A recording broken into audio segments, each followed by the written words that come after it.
नमस्कार साथियों, आज की खबर यूट्यूब चैनल पर आपका हार्दिक स्वागत है। आज मैं आपको बताऊंगा दिल्ली पर कौन करेगा राज, केंद्र या केजरीवाल सरकार। सुप्रीम कोर्ट की संविधान पीठ बुधवार को करेगी इसके ऊपर सुनवाई।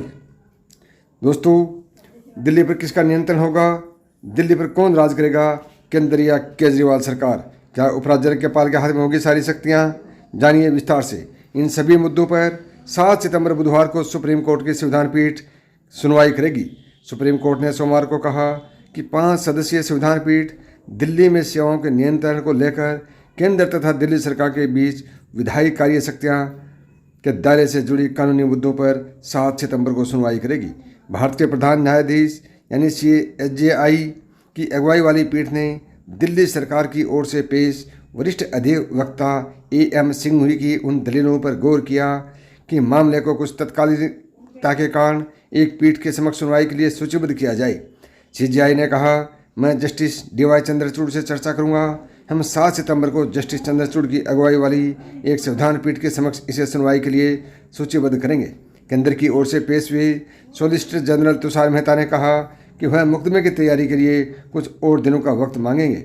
इससे पहले सुप्रीम कोर्ट ने 22 अगस्त को कहा था कि उसने दिल्ली में सेवाओं के नियंत्रण को लेकर केंद्र तथा दिल्ली सरकार की विधायी एवं कार्यकारी शक्तियों के दायरे से संबंधित कानूनी मुद्दों पर सुनवाई के लिए न्यायमूर्ति चंद्रचूड़ की अगुवाई में 5 सदस्यीय संविधान पीठ का गठन किया है। सर्वोच्च अदालत ने 6 मई को दिल्ली में सेवाओं के नियंत्रण का मुद्दा 5 सदस्यीय संविधान पीठ के पास भेजा था।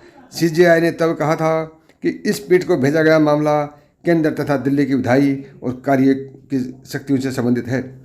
CJI ने 6 मई को अपनी एक टिप्पणी में कहा था कि इस अदालत के संविधान पीठ को संविधान के अनुच्छेद 239A3A की व्याख्या करते हुए राज्य सूची में प्रविष्ट 41 के संबंध में उसके असर की खास तौर से व्याख्या करने की कोई वजह नजर नहीं आई। उसने कहा कि इसलिए हम उपरोक्त सीमित मुद्दे को आधिकारिक फैसले के लिए किसी संविधान पीठ के पास भेजना उचित समझते हैं। संविधान में दिल्ली की स्थिति और शक्ति से संबंधित अनुच्छेद 239AA का उपखंड 3A राज्य सूची या समवर्ती सूची में शामिल मामलों पर दिल्ली विधानसभा के कानून बनाने के अधिकार से जुड़ा है। केंद्र सरकार ने सेवाओं के नियंत्रण और संशोधित GNCTD अधिनियम 2021 की संवैधानिक वैधता और विधायी कामकाज के नियम को चुनौती देने वाली दिल्ली सरकार की 2 अलग अलग याचिकाओं पर संयुक्त रूप से सुनवाई करने का अनुरोध किया था। GNCTD अधिनियम में उपराज्यपाल को कथित तौर पर अधिक शक्तियाँ प्रदान की गई हैं।